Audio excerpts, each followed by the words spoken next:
Lorsque Joseph Armand Bombardier, en 1959, conçut et mit en marché un petit véhicule qu'il destinait à venir en aide aux gens qui vivaient loin des services essentiels et qu'il nomma Skidoo, il ne se doutait sans doute pas que son invention deviendrait un véhicule hors route destiné aux sports et loisirs motorisés parmi les plus populaires au monde, la motoneige récréative. Aujourd'hui, on parle d'une très grande variété de marques et de modèles qui conviennent à toutes les activités de transport hivernal et cela génère annuellement des millions de dollars en retombées économiques dans les régions du Québec. Au Saguenay-Lac-Saint-Jean, on parle de 112 millions. Dolbeau-Mistassini et notamment son secteur Racine-Vauvert ne sont pas en reste par rapport à cette région qu'on désigne comme le paradis de la motoneige. Avec environ une centaine de kilomètres de chemin, ses relais confortables et accueillants, ses sentiers bien entretenus et sécuritaires et autres services offerts aux locaux et aux touristes. Le Club de l'Niçois s'illustre dans la MRC Maria-Chapdelaine. Puisqu'un des buts de cet épisode de l'hiver sur le Pied-Quadami est de faire connaître notre coin de la Boréalie aux gens d'ailleurs et de les inviter à venir nous rendre visite, laissez-nous vous présenter Jacques Verreau. Jacques a passé sa vie sociale et professionnelle à Québec. Il y a une dizaine d'années, à la suite de l'invitation d'un ami, il a découvert le lac Saint-Jean. Il déclarait tomber en amour avec le Pied-Quadami et ses environs. Laissons-le nous parler de sa passion pour la motoneige. Je suis effectivement un gars de Québec. En fait, j'ai fait ma carrière et la principale partie de ma vie à Québec. Mais depuis que j'ai commencé à faire de la motoneige au lac Saint-Jean, je trouve que le nom de paradis de la motoneige qui est donné à la région, il est vraiment bien placé. C'est que, franchement, là, au niveau de ce qu'il y a comme diversité de sentiers, au niveau de la motoneige, c'est incroyable. Contrairement à d'autres régions où ce n'est que montagneux, ou d'autres régions où ce n'est que de la plaine, ici au lac Saint-Jean, puis au Saguenay, parce qu'on déborde évidemment de chaque côté dans les deux sous-régions, le paysage est toujours différent et toujours fantastique. Nous, motoneigistes, on aime bien parfois piquer une petite pointe de vitesse, mais on ne veut pas faire ça dans des sites dangereux. Fait que quand on fait ça, soit sur le lac Saint-Jean ou soit encore sur des sentiers qui sont dans des bleuetières ou dans des champs de patates, comme on dit dans le coin de Péribonka en particulier, à ce moment-là, on peut se taper une petite pointe de vitesse, là, 70 à peu près km/h. Ceux qui font du skidoo comprendront ce que je veux dire par là. Et, et après ça, on peut aussi se retrouver dans des sentiers forestiers absolument fantastiques. Je prends comme exemple la nouvelle route du 49e parallèle là, qui a été lancée il y a à peine 2 ans. C'est un sentier qui est entièrement boisé, ou presque, là, qui fait le pont entre les villages qui sont au nord du lac Saint-Jean. Puis en parlant de pont, ils ont construit 3 ponts, si je me rappelle bien, au niveau de chacune des grandes rivières du haut du lac Saint-Jean.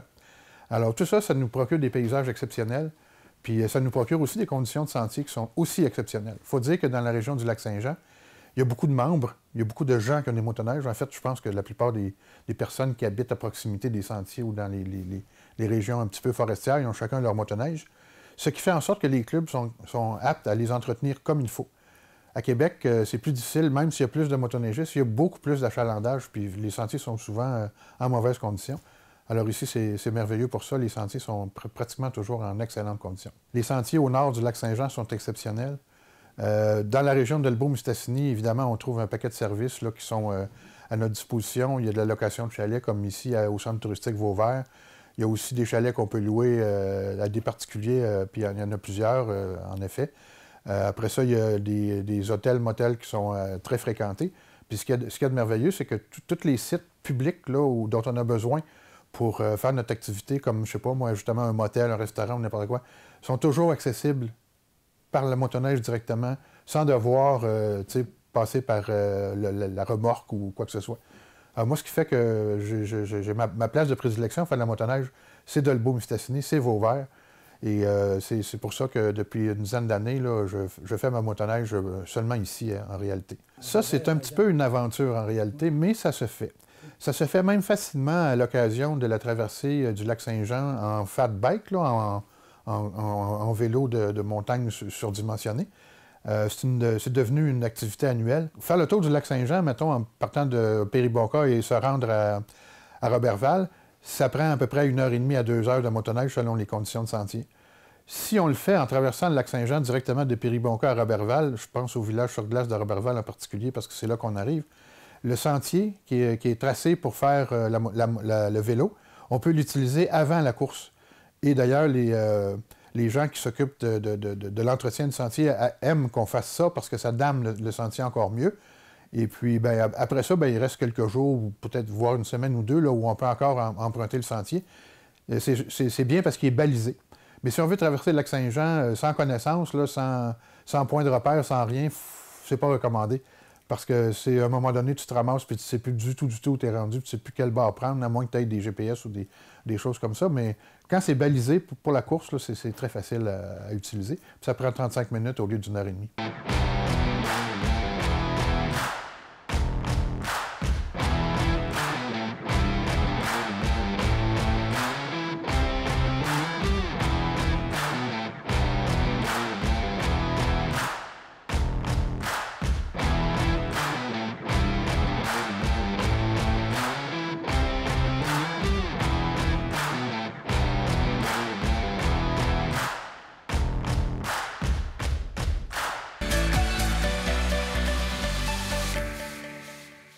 Mais d'où vient cet engouement particulier pour les sentiers enneigés dans le secteur de la MRC Maria-Chapdelaine? Marie Bérubé connaît la réponse. Elle est responsable du club de motoneige de Dolbeau-Mistassini, affilié à la Fédération des clubs de motoneige du Québec avec ses quelques 650 membres actifs. On parle ici de plus de 300 km de sentiers à entretenir.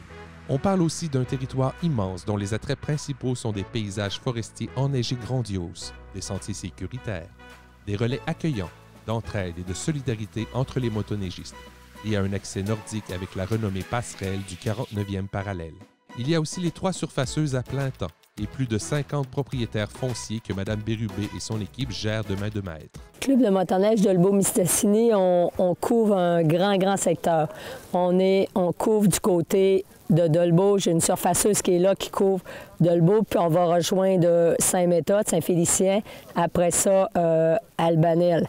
Puis là, après ça, si je traverse du côté de Mistassini, bien, je viens jusqu'au centre touristique Vauvert et je vais jusqu'à la rivière. Puis après ça, je reviens du côté de Sainte-Marguerite jusqu'à la rivière. Après ça, je m'en vais à Sainte-Jeanne-d'Arc. Puis là, de Sainte-Jeanne-d'Arc, je m'en vais jusqu'à La Marche, au Mont-Vilain. Saint-Ludger-de-Milo, Mont-Vilain. Puis après ça, ma 3e surfaceuse, elle, a fait l'entretien sur le 49e parallèle. Ça passerait du 49e. Ça fait qu'elle est là. Ça fait que là, c'est ça mon secteur. Je couvre beaucoup. J'ai un énorme secteur qui est vraiment grand. Puis en plus, j'ai des grandes distances à parcourir. Comme mon opérateur, quand on fait la P49 au complet, c'est 164 km.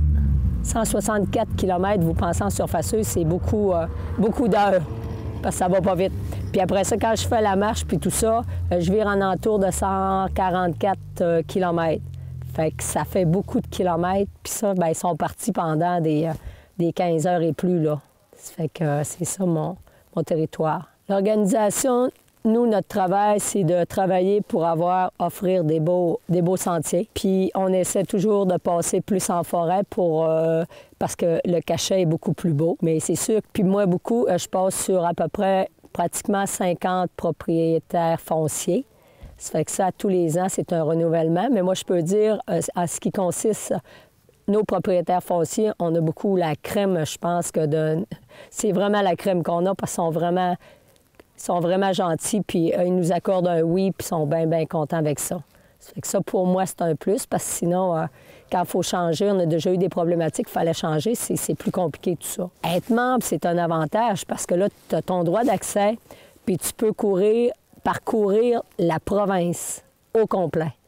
Ça fait que tu peux prendre, il y en a beaucoup qui prennent des semaines de vacances, puis ils partent, puis ils découvrent des coins de pays. C'est vraiment là. En tout cas, avec le droit d'accès, tu peux aller partout dans la province. Moi, je trouve que c'est un gros avantage. Tu n'es pas juste dans ton patelin, tu en as grand à courir. Ça fait que ça, c'est vraiment... Puis tu as beaucoup de touristes qui viennent. Fait que ça fait des beaux échanges. Cette année,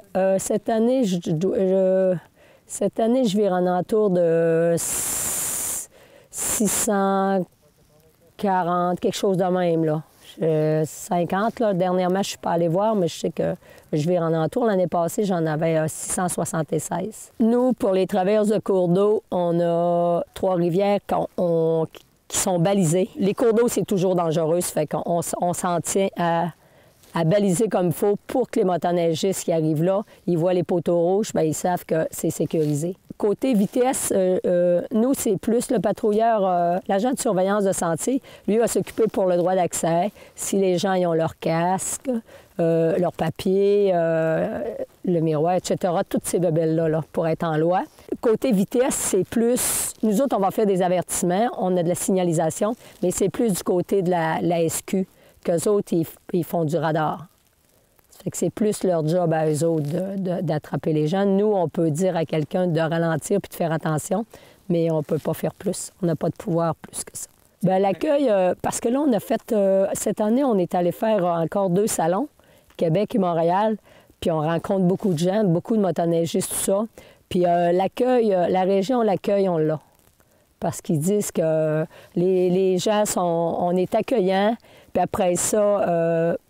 mettons, quelqu'un va avoir une problématique dans le sentier ou peu importe, il va appeler, tu vas tout de suite partir d'avant pour corriger la situation, pour bien avantageux. Tu as même des... Après ça, ils arrivent chez eux après une semaine de vacances, puis ils te rappellent pour dire merci parce que tu les as dépannés. Puis là, ils disent, dans leur coin, à eux autres, bien, ils seraient organisés tout seuls. Fait que nous, on est beaucoup là, en avant pour corriger puis d'essayer que la personne qui vient, bien, si elle a des problèmes, essayer de lui en enlever le plus possible. On a déjà eu des Américains, là, quelques années, qui étaient venus puis ont brisé la fin de semaine.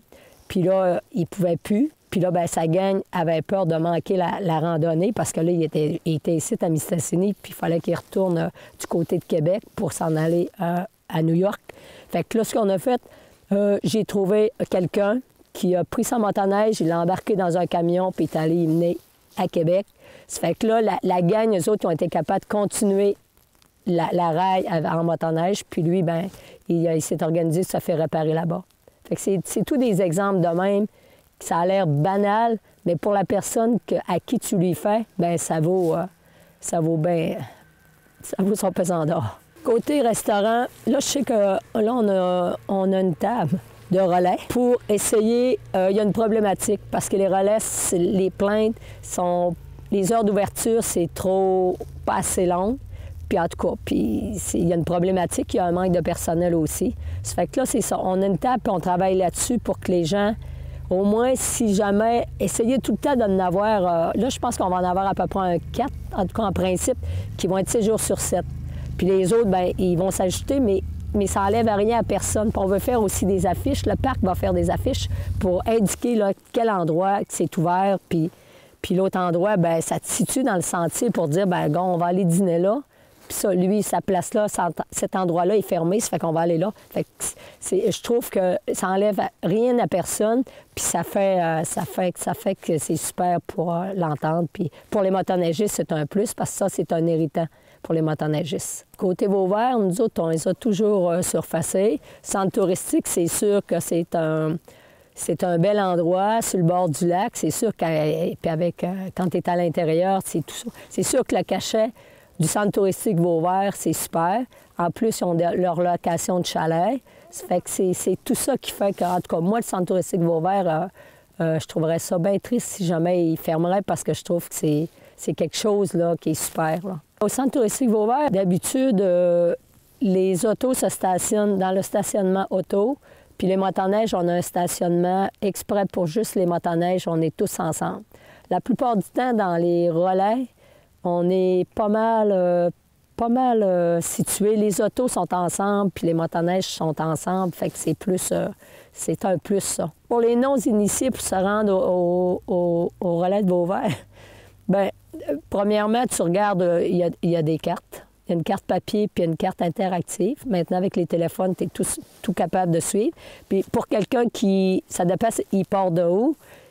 Admettons, comme moi, pour aller à Vauvert, il y a la 367 qui peut se rendre à Vauvert, qui passe par, mettons, si tu arrives de Sainte-Monique, Périmonca, tout ça, pour t'en venir à 367, au centre touristique Vauvert.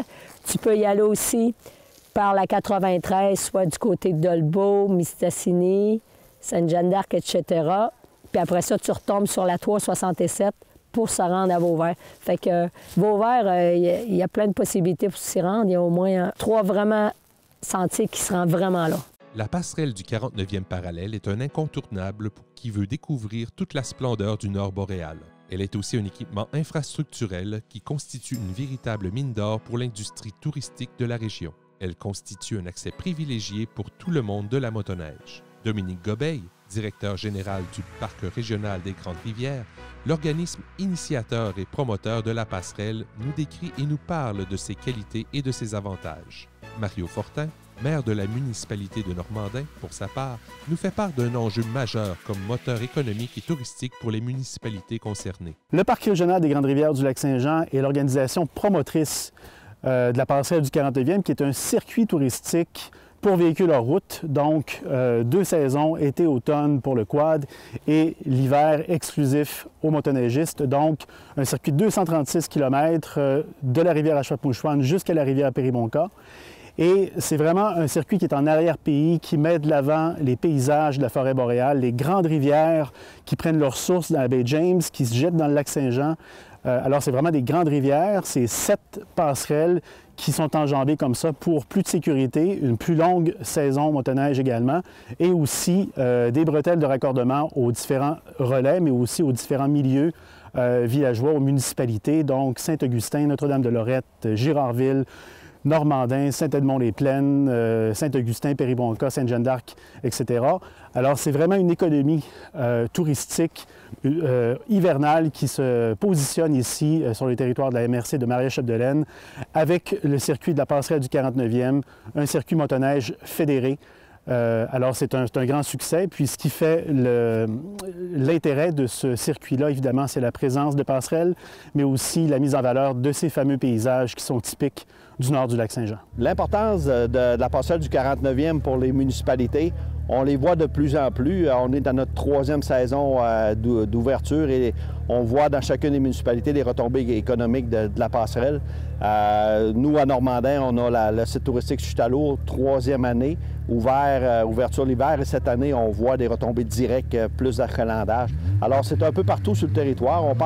Je parle avec les maires des autres municipalités et on est unanime à dire que le produit de la P49, c'est vraiment un produit touristique majeur, puis on va continuer à le développer. Bonjour et bienvenue à votre émission de cuisine, La Table au goût du lac, une émission où on fait de la cuisine, oui, mais on met en valeur les produits de notre coin, les produits de la région et du secteur Maria-Chapdelaine.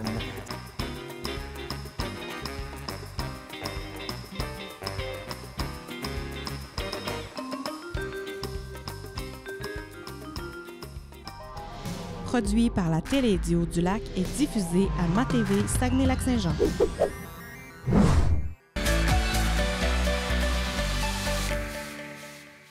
L'accueil et la qualité du service dans les relais sont des éléments essentiels d'une randonnée prolongée à motoneige.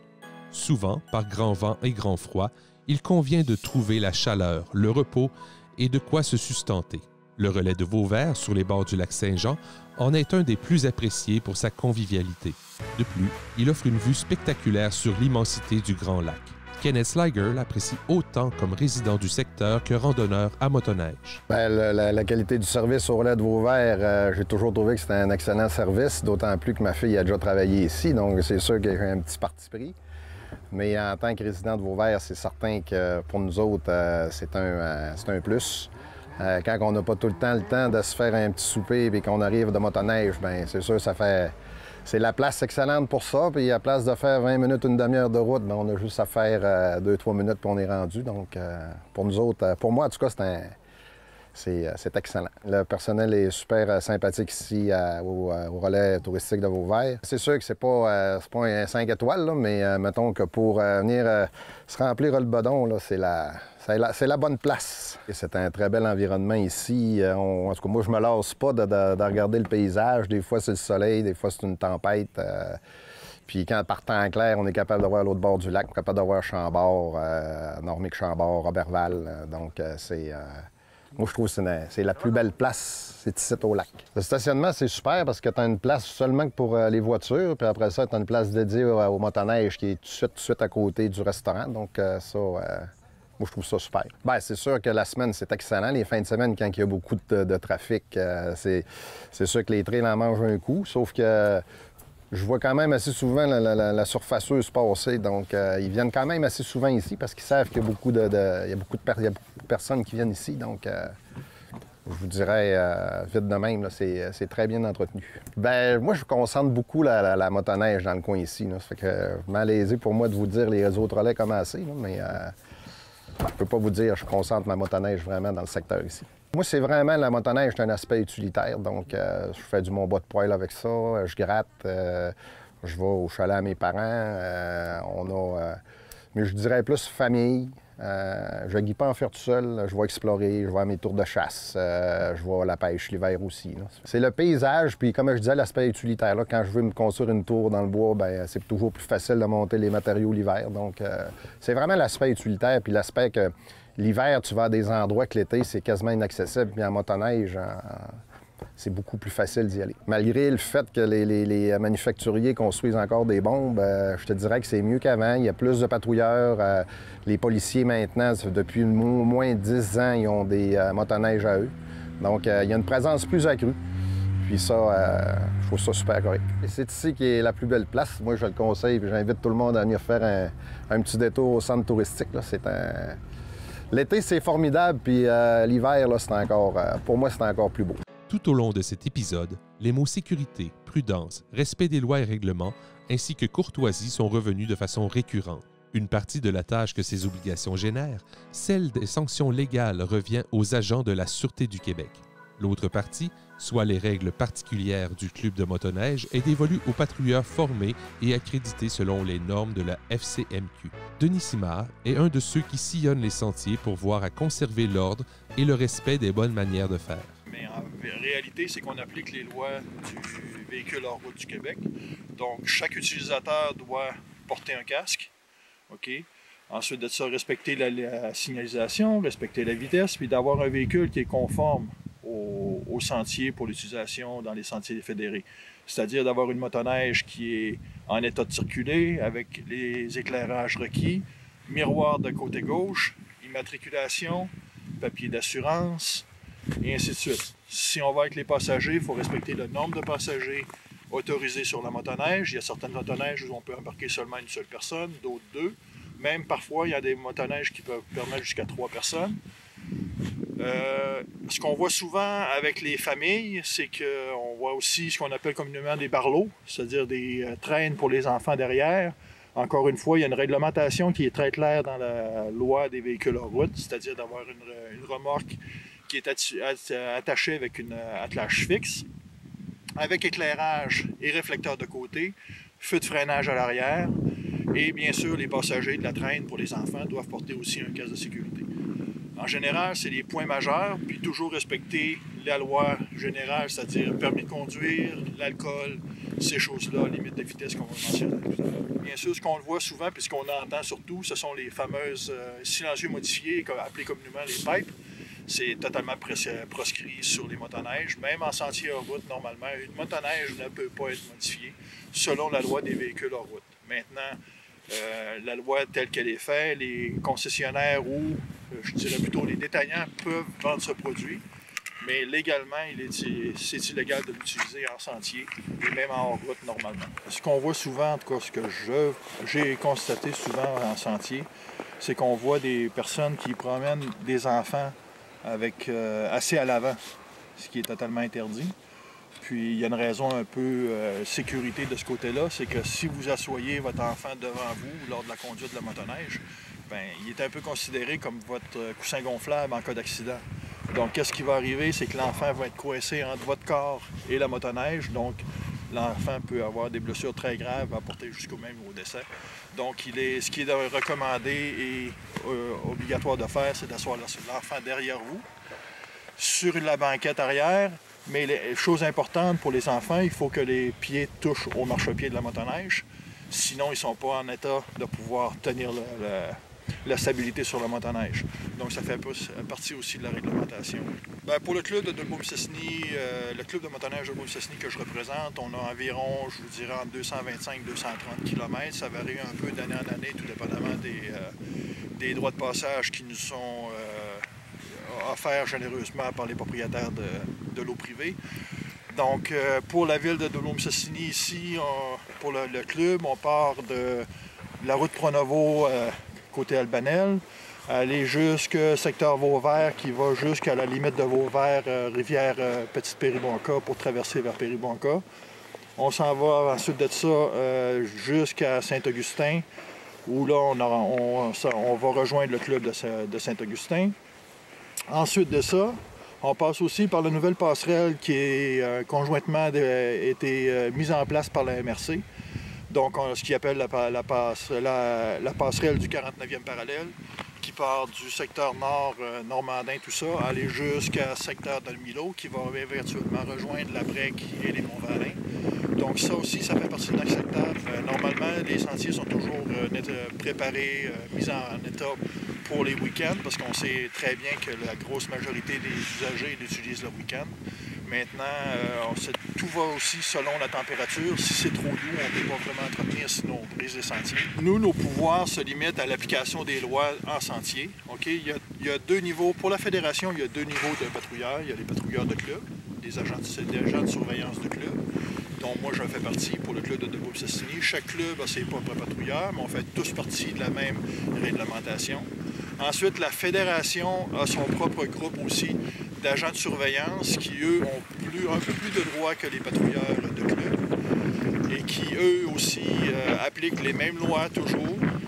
Et ensuite de ça, tu as la Sûreté du Québec qui vient compléter tout ça.